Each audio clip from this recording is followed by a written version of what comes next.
ঢাকা বিশ্ববিদ্যালয়ের ডক্টর মোহাম্মদ শহীদুল্লাহ হল এলাকায় কোটা সংস্কারের দাবিতে আন্দোলনকারী ও ছাত্রলীগের নেতাকর্মীদের মধ্যে সংঘর্ষ ৩ ঘণ্টায়ও থামেনি।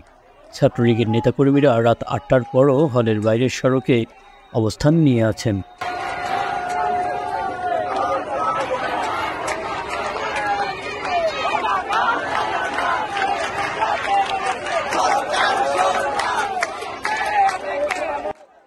আন্দোলনকারী শিক্ষার্থীদের কেউ হলের বাইরে বের হলে তার উপর হামলা চালাচ্ছেন ছাত্রলীগের সদস্যরা।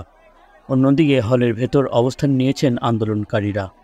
সোমবার বেলা ৩টার দিকে বিশ্ববিদ্যালয়ের উপাচার্যের বাসভবনের সামনের সড়ক, মল চত্বর এবং এর উত্তর দিকের হলগুলোর সামনে ছাত্রলীগ নেতাকর্মীদের সঙ্গে আন্দোলনকারীদের পাল্টাপাল্টি পাল্টা ধাওয়ার ঘটনা ঘটে। এক পর্যায়ে আন্দোলনকারীরা পিছু হটলে তাদের ধরে ধরে মারধর করা হয়।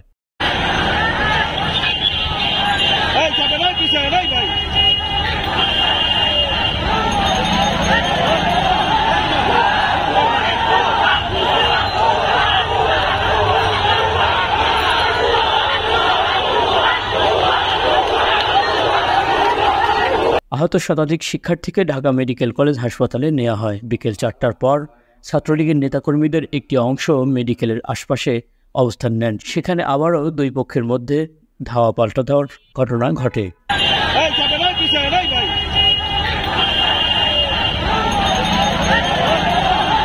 এদিকে শিক্ষার্থীদের হলে ফিরে যাওয়ার অনুরোধ করেন প্রভোস্ট ডক্টর মোহাম্মদ জাবেদ হোসেন। তবে এই অনুরোধ প্রত্যাখ্যান করেছেন আন্দোলনরত শিক্ষার্থীরা।